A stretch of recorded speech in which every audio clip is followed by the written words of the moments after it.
नमस्कार, मैं हूं आपके साथ वक्ता दुबे। एपीएन के लोकप्रिय कानूनी प्रोग्राम लीगल हेल्पलाइन में आप सभी का बहुत बहुत स्वागत है। इसमें हमारे कानूनी विशेषज्ञ रोजमर्रा की जिंदगी की समस्याओं से जुड़े कानूनी मसलों पर आपकी शंकाओं का समाधान करते हैं।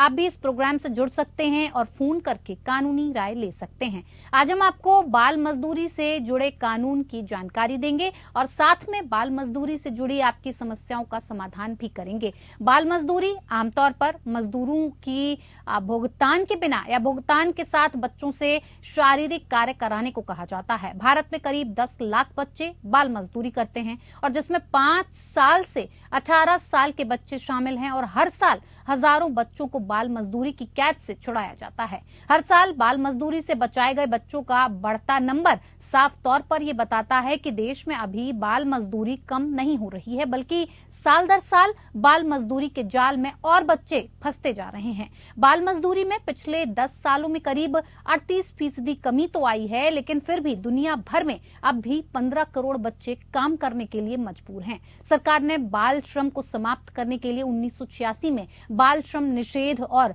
नियमन अधिनियम पारित किया और इसके अनुसार खतरनाक उद्योगों में बच्चों की नियुक्ति निषिद्ध है। संशोधित कानून के मुताबिक 14 साल के कम उम्र के बच्चे से किसी भी तरह का काम करवाना अपराध की श्रेणी में आता है। 14 से 18 साल के बच्चों से किसी खतरनाक इंडस्ट्री जैसे ज्वलनशील केमिकल और विस्फोटक में काम कराने पर रोक है। तो ये तो थी कुछ बाल मजदूरी पर बुनियादी जानकारी। ज्यादा जानकारी और सलाह देने के लिए हमारे साथ हैं आज अधिवक्ता नवीन पांडे जी। नवीन जी, आपका बहुत बहुत स्वागत है कार्यक्रम में।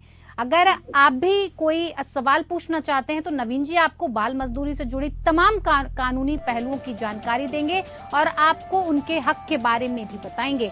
अगर आपका हमारे विशेषज्ञ के साथ कोई भी सवाल है तो आप फोन करके राय ले सकते हैं। फोन लाइंस खुल चुकी हैं। एक बार विषय की जानकारी आपको फिर से दे देते हैं। बाल मजदूरी से जुड़ी कानूनी जानकारी के लिए आप टीवी स्क्रीन पर फ्लैश हो रहे नंबर्स पर कॉल कर सकते हैं और कानूनी सहायता हमारे कानूनी विशेषज्ञ से प्राप्त कर सकते हैं। नंबर्स हैं 01206127 01206127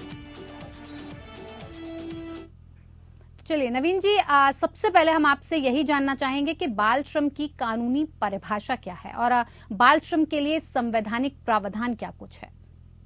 बिल्कुल, बाल श्रम एक ऐसा सामाजिक मुद्दा है जिससे तकरीबन दुनिया भर के सभी देश परेशान हैं। हर जगह के कानून में अलग अलग तरीके से इसको परिभाषित भी किया गया है। अब यदि हम संयुक्त राष्ट्र की दी हुई परिभाषा को देखें तो संयुक्त राष्ट्र के अनुसार जो भी व्यक्ति 18 वर्ष से कम उम्र का है वो अगर मजदूरी करने के लिए कहीं भी जाता है तो वो बाल मजदूर की श्रेणी में उसको माना जाता है जी। इसी प्रकार से इंटरनेशनल लेबर ऑर्गेनाइजेशन की डेफिनेशन को अगर देखें तो बाल श्रम के लिए जो उम्र की सीमा तय की गई है वो है 15 साल से कम उम्र। वही भारतीय संविधान में यदि हम देखें या भारतीय परिप्रेक्ष्य में दूसरे कानूनों को भी यदि हम देखें तो यदि कोई व्यक्ति कोई बच्चा जिसकी उम्र 5 से 14 वर्ष के बीच है उसको किसी प्रकार के उद्योग, कल कारखाने या किसी कंपनी में मानसिक या शारीरिक श्रम करने के लिए उसको रखा जाता है तो ऐसे बच्चे को बाल श्रमिक माना गया है।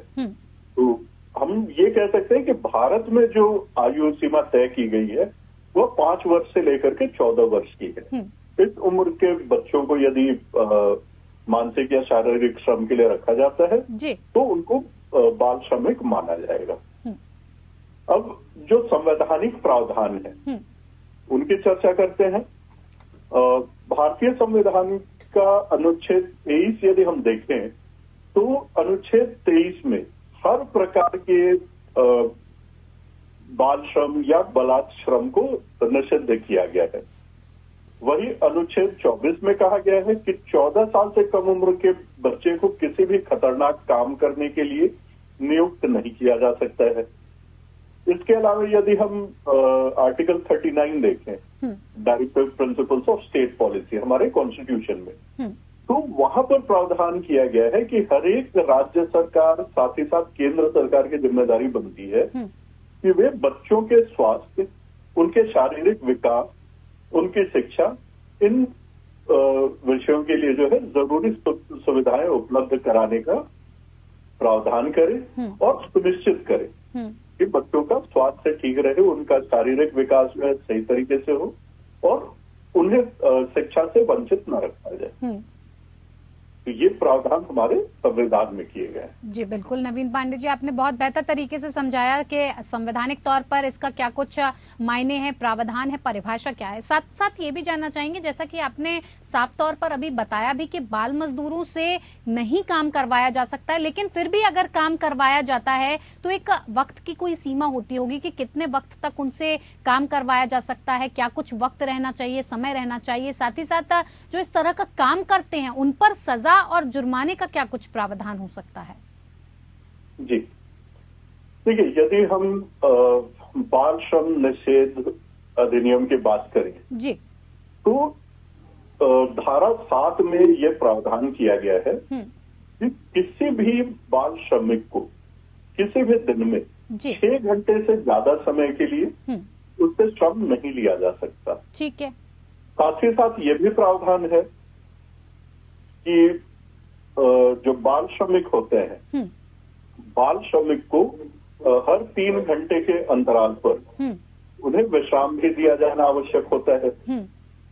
और जो ये 6 घंटे की सीमा तय की गई है जी, दिन में 6 घंटे ही काम करा सकते हैं, इसमें मान लेते हैं बाल श्रमिक जो है वो कार्य के लिए आता है और उसको तत्काल प्रभाव से काम नहीं दिया जाता, वो उसे इंतजार करना होता है जब तक कोई काम असाइन नहीं होता। तो जो वेटिंग पीरियड है वो भी उस 6 घंटे के अंदर इंक्लूड माना जाता है जी। ठीक है, मान लेते हैं जैसे 3 घंटे तक बच्चे ने उसका वेटिंग टाइम रहा और 3 घंटे उसने वास्तव में काम किया जी, तो ये माना जाएगा कि उसने 6 घंटे काम कर लिया है। दूसरा, इसमें ये भी प्रतिबंधित किया गया है कि शाम के 7 बजे से लेकर सुबह 8 बजे के बीच में किसी भी बाल श्रमिक को काम पर नहीं रखा जाएगा, उस समय में काम नहीं करवाया जाएगा। ना ही बाल श्रमिक से आप वो ओवर टाइम करा सकते हैं जी। या ये भी नहीं हो सकता है कि मतलब एक ही बाल श्रमिक 2 अलग अलग अनुष्ठानों में काम कर रहा है, एक जगह उसने 3 घंटे काम कर लिया तो फिर दूसरे अनुष्ठान में जाकर के 6 घंटे काम कर रहे हैं, इस पर भी निषेध है जी। साथ ही साथ साप्ताहिक अवकाश का भी प्रावधान किया गया है इसमें जी। और जो पूरे हफ्ते में जो है 48 घंटे से ज्यादा काम नहीं कराया जा सकता है जी जी। 36 घंटे से ज्यादा काम पर नहीं रखा जा सकता है पूरे हफ्ते के अंदर, ठीक है, जो कि हिसाब 6 घंटे प्रतिदिन का आता है। वो बाल मजदूरी से जुड़ी हुई कानूनी जानकारी दे रहे हैं और जिसके लिए हमारे साथ लगातार हमारे कानूनी विशेषज्ञ नवीन पांडे जी हमारे साथ जुड़े हुए हैं, जो इससे जुड़ी हुई जानकारी आप तक पहुंचा रहे हैं। अगर आपका इस विषय से जुड़ा हुआ कोई सवाल है, कोई समस्या है जिसका समाधान आप ढूंढ रहे हैं, तो आप हमारे कानूनी विशेषज्ञ के साथ जुड़कर अपनी समस्याओं का समाधान कर सकते हैं। नवीन जी, मैंने आपसे ये भी पूछा था कि ये जो बाल मजदूरी करवाने वाले लोग हैं, इनके ऊपर सजा या जुर्माने का क्या कुछ प्रावधान है?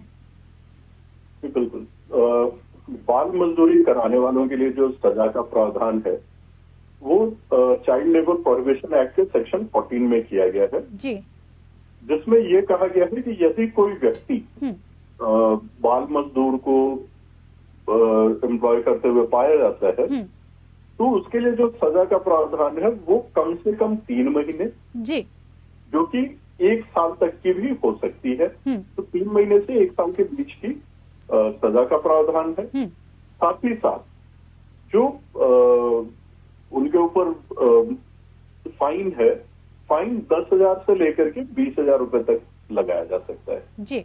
बिल्कुल। इसके अलावा यदि कोई व्यक्ति एक बार उसको सजा हो जाती है या उसके ऊपर फाइन लगा दिया जाता है, उसके बाद भी यदि व्यक्ति बाल मजदूर को एम्प्लॉय करता है तो ऐसे स्थिति में रिपीटेड ऑफेंसेस के लिए जो सजा का प्रावधान है वो बढ़ा करके कम से कम 6 महीना जी और अधिकतम 2 साल तक की सजा उसे दी जा सकती है जी। तो बिल्कुल। ये सजा और फाइन का प्रावधान किया गया है चाइल्ड लेबर प्रोटेक्शन एक्ट में। जी बिल्कुल नवीन जी ये कारखाना अधिनियम और खदान अधिनियम के क्या कुछ प्रावधान हैं और इसमें बच्चों को मजदूरी कराने पर किस तरह से प्रतिबंध है, और अगर ऐसा होता भी है, इस प्रतिबंध को तोड़ा जाता है तो सजा के क्या कुछ प्रावधान है, ये भी आपसे समझना चाहेंगे। बिल्कुल, देखिए फैक्ट्रीज एक्ट जो कारखाना अधिनियम है उसको फैक्ट्रीज एक्ट के नाम से जानते हैं, और खदान अधिनियम जो है वो माइंस एक्ट है। फैक्ट्रीज एक्ट की यदि हम बात करें तो सेक्शन 67 के अंदर ये कहा गया है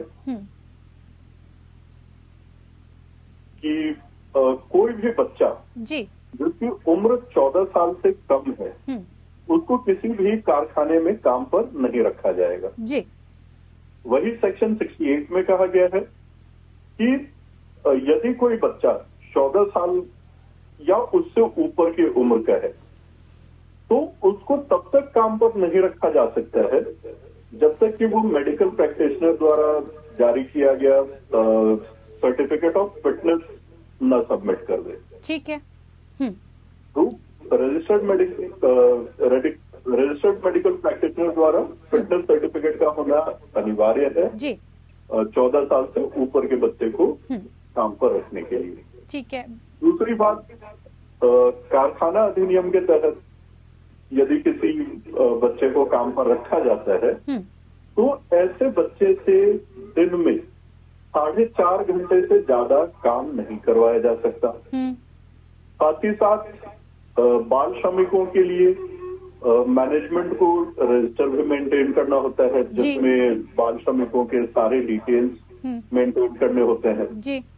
और यदि ये जो नियम बनाए गए हैं, जो भी निषेध लगाए गए हैं और रजिस्टर्स वगैरह मेंटेन करने के जो प्रावधान किए गए हैं, इन सब का उल्लंघन यदि कोई करता हुआ पाया जाता है तो उस व्यक्ति को 2 वर्ष तक की कैद और 1 लाख रुपए तक का जुर्माना उस पर लगाया जा सकता है।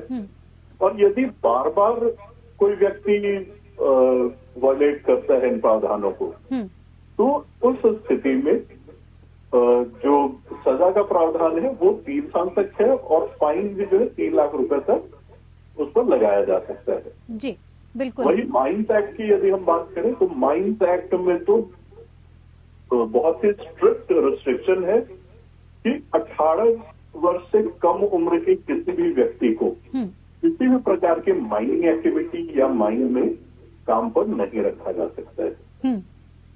ये प्रावधान है जिनको ध्यान में रखना बहुत ही आवश्यक है फैक्ट्रीज के लिए भी और माइंस के लिए। जी बिल्कुल। साथ ही साथ आपसे नवीन जी ये भी जानना चाहेंगे कि ये अनैतिक तस्करी अधिनियम 1956 क्या कुछ बताता है और बाल श्रम से ये किस तरह से जुड़ा हुआ है? देखिए, अनैतिक तस्करी अधिनियम जो है ये मूल रूप से लोगों को जबरन और गैर कानूनी तरीके से उनके जो तस्करी होती थी, जैसे महिलाओं की और बच्चियों की तस्करी की जाती थी प्रोस्टिट्यूशन वगैरह में उनको डालने के लिए या भीख मांगने के लिए या जोर जबरदस्ती उनसे उनको बॉन्डेड लेबर या गुलामी के लिए या इस प्रकार के बहुत सारे कामों के लिए जो तस्करी होती थी पहले उसको निषेध करने के लिए अनैतिक तस्करी बचाव अधिनियम 1956 में पारित हुआ। इसको सन 1978 और 1986 में इनमें संशोधन भी किए गए। अब बाल श्रम की यदि बात करें, ये बाल श्रम के साथ कैसे और क्या संबंध है अनैतिक तस्करी अधिनियम का, तो ये बात हमें समझना होगा कि जो अनैतिक तस्करी की जो कुप्रथा है वो सिर्फ वयस्क लोगों की ही नहीं होती, उसमें बच्चे भी शामिल होते हैं। कई बार छोटी बच्चियों को चाइल्ड पोर्नोग्राफी में धकेला जाता है या इमोरल सेक्सुअल एक्टिविटीज में उनको डाल दिया जाता है, प्रोस्टिट्यूशन में डाला जाता है, या जब जो छोटे बच्चे होते हैं उनको भीख मंगवाया जाता है। तो ये सारे कृत्य जो है कहीं ना कहीं से यदि हम देखें और समझें तो ये सब बाल श्रम की श्रेणी में आते हैं। तो अनैतिक तस्करी अधिनियम में किसी भी प्रकार से, है ना, चाहे वो बच्चियां हो या बच्चे हो, उनको जबरन किसी भी प्रकार के बंधुआ मजदूरी या सेक्सुअल एक्टिविटीज या पोर्नोग्राफी या किसी भी प्रकार के, जिन सबको बाल श्रम की परिभाषा में जोड़ा जा चुका है, इस तरह की किसी भी गतिविधि में न डाला जा सके, इसके लिए प्रावधान इमोरल ट्रैफिक एक्ट या अनैतिक तस्करी अधिनियम में किए गए थे। जी साथ ही बिल्कुल। साथ इससे संबंधित बहुत सारे कृत्य ऐसे भी हैं जिनके लिए प्रावधान इंडियन पेनल कोड में भी किया गया है।